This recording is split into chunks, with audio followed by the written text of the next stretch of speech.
চাওক, আপোনালোকক ইলেকশ্যনৰ পিছত জুবিন গাৰ্গৰ অভিযোগ নামাখনৰ ওপৰত মই আলোচনা কৰিম। ছিংগাপুৰৰ জাজমেণ্টটো আৰু আমাৰ চাৰ্জশ্বিটৰ মাজত পাৰ্থক্য নাই। অসম চৰকাৰেও কৈছে যে মদটো খাইছিলে কিন্তু খুৱাই দিয়া হৈছিলে। গতিকে মই ভাবোঁ যে সুপ্ৰিম কোৰ্টৰ জাজমেণ্টটোৱে আমাৰ কেছটোক শক্তিশালীহে কৰিব। কাৰণ ছিংগাপুৰ কোৰ্টে ক'লে যে 380 ml তাত লিকাৰ পোৱা গৈছে। আমিও একেটাই কথা কৈছোঁ।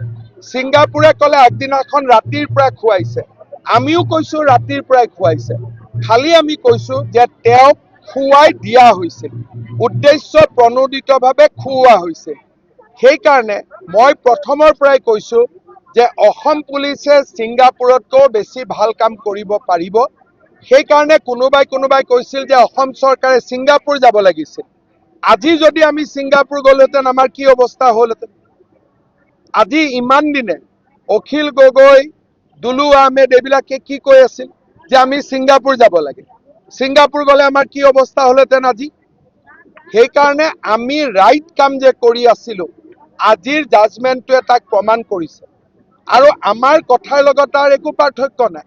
তেওঁলোকেও কৈছে ৰাতিৰ পৰাই মদ খুওৱা হৈছিল, আমিও কৈছোঁ যে অমৃত প্ৰভাই ৰাতিৰ পৰাই তেওঁক এটা ষড়যন্ত্ৰৰ আধাৰত মদ খুৱাইছিল।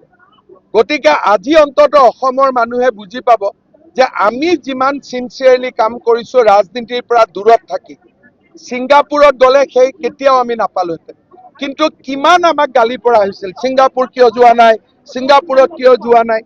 আমি জানিছিলোঁ যে বেংক একাউণ্ট ইয়াত, ষড়যন্ত্ৰ অসমত হৈছে, তাতে গৈ আমি কি কৰিম?